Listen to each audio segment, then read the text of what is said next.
സഹോദരരെ, നിങ്ങൾ ശ്രദ്ധയോടെ കേൾക്കുവിൻ. യെശയ്യായുടെ പുസ്തകത്തിൽ നിന്നുള്ള വായന.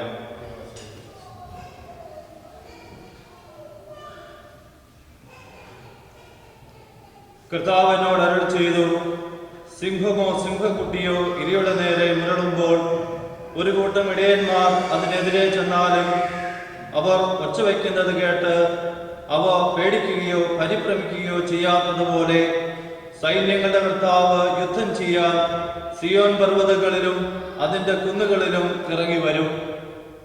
പക്ഷി ചിറകിൻ കീഴിൽ എന്ന പോലെ സൈന്യങ്ങളുടെ കർത്താവ് ജെറുസലേമിനെ സംരക്ഷിക്കും. അവിടുന്ന് അതിനെ രക്ഷിക്കുകയും മോചിപ്പിക്കുകയും അഭയം നൽകി ജീവൻ പരിപാലിക്കുകയും ചെയ്യും. ഇസ്രായേൽ ജനമേ, നിങ്ങൾ കഠിനമായി മത്സരിച്ച് ഉപേക്ഷിച്ചവന്റെ അടുത്തേക്ക് തിരിച്ചു ചെല്ലുവിൻ. അന്ന് നിങ്ങൾ സ്വന്തം കരം കൊണ്ട് പാപകരമായി പൊന്നും വെള്ളിയും കൊണ്ട് നിർമ്മിച്ച വിഗ്രഹങ്ങളെ വലിച്ചെറിയും.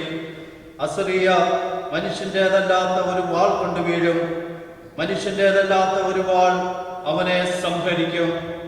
അവൻ വാളിൽ നിന്ന് ഓടിപ്പോകും. അവന്റെ യുവാക്കന്മാർ അടിമകളാകും. അവൻ തന്റെ അഭയശിലയെ വിട്ട് ഭീതിയോടെ ഓടിപ്പോകും.